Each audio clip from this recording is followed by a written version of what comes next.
న్యూస్24 తెలుగుకి స్వాగతం. వార్తలోని ముఖ్యాంశాలు చూద్దాం. విజయనగరం జిల్లా గజపతి నగరం ఎస్బీఐ బ్యాంక్ ఏటీఎంలో కేటుగాళ్లు సనపతి ప్రసాద్ అనే వ్యక్తి వద్ద నుండి 40,000 రూపాయలు కాజేశారు.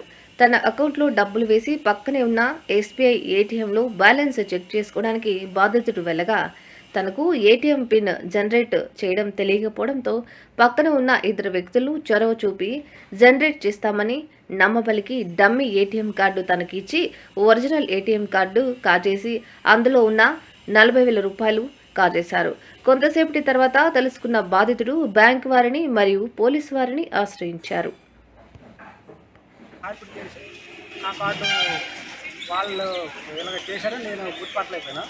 ఇలాగ వాళ్ళిద్దరు కూడా అలాగ చేసి ఆ డబ్బులు కూడా పట్టుకెళ్ళిపోయారు. ఎంత? 45,000 రూపాయలు నేను అక్కడ వేసాను. 40,000 రూపాయలు వాళ్ళు రాంభద్రపురంలో తీసినట్టుగా మన బ్యాంక్ వాళ్ళు తెలియజేశారు సార్. మళ్ళీ నేను వెళ్ళి అడిగాను, మళ్ళీ ఎంత ఉంది సార్ నాదని అడిగితే ఇలా బ్యాంక్ వాళ్ళు అడిగి నువ్వు వెళ్ళి పోలీస్ కంప్లైంట్ ఇవ్వను బాబు. అక్కడికి వెళ్ళిన తర్వాత కంప్లైంట్ ఇచ్చావా? నేను వెళ్ళి పోలీస్ స్టేషన్కి వెళ్ళి కంప్లైంట్ ఇచ్చాను సార్. నేను